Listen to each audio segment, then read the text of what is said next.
ഗുരുവായൂരിൽ നിന്ന് ആദ്യമായി സ്പോർട്സ് കൗൺസിൽ പ്രസിഡന്റ് സ്ഥാനത്തെത്തിയ സി സുമേഷിനെ നഗരസഭയുടെ ടർഫ് ഉദ്ഘാടന വേദിയിൽ അനുമോദിച്ചു. സുമേഷിന്റെ സേവനങ്ങൾ IM വിജയൻ വേദിയിൽ പങ്കുവച്ചു. സുമേഷ് എന്ന് പറഞ്ഞാൽ ഇപ്പം നമുക്കറിയാം, ഒരു ഡിസ്ട്രിക്ട് ഫുട്ബോൾ അസോസിയേഷൻ്റെ പ്രസിഡന്റാണ്. അതേപോലെ തന്നെ ഗവൺമെൻറ് സ്പോർട്സ് കൗൺസിലുണ്ട്, അതിൻ്റെ പ്രസിഡന്റ്.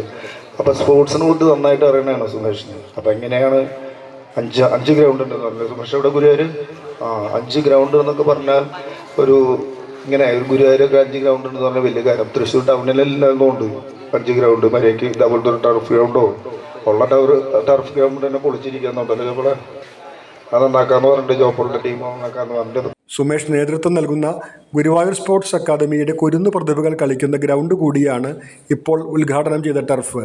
ടർഫാക്കി മാറ്റാൻ താണ്ടേണ്ടി വന്ന പ്രതിബന്ധങ്ങൾ സുമേഷ് വേദിയിൽ വിവരിച്ചു. ടർഫാക്കി മാറ്റാൻ ഒരുപാട് പ്രതിബന്ധങ്ങൾ നമുക്ക് കടക്കേണ്ടി വന്നിട്ടുണ്ട്. ഇവിടെ സത്യം പറഞ്ഞാൽ ഈ ഗ്രൗണ്ട് 11 ഗ്രൗണ്ടിന് ആവശ്യമായിട്ടുള്ള സ്ഥലമുണ്ടായിരുന്നില്ല. സുമേഷിനെ അനുമോദിച്ച് നൽകിയ ഉപഹാരം IM വിജയൻ വേദിയിൽ കൈമാറി. സ്കൂളിൻ്റെ PTA പ്രസിഡന്റായ സുമേഷിൻ്റെ ഭാര്യ OV ജിഷയും വേദിയിൽ ഉണ്ടായിരുന്നു.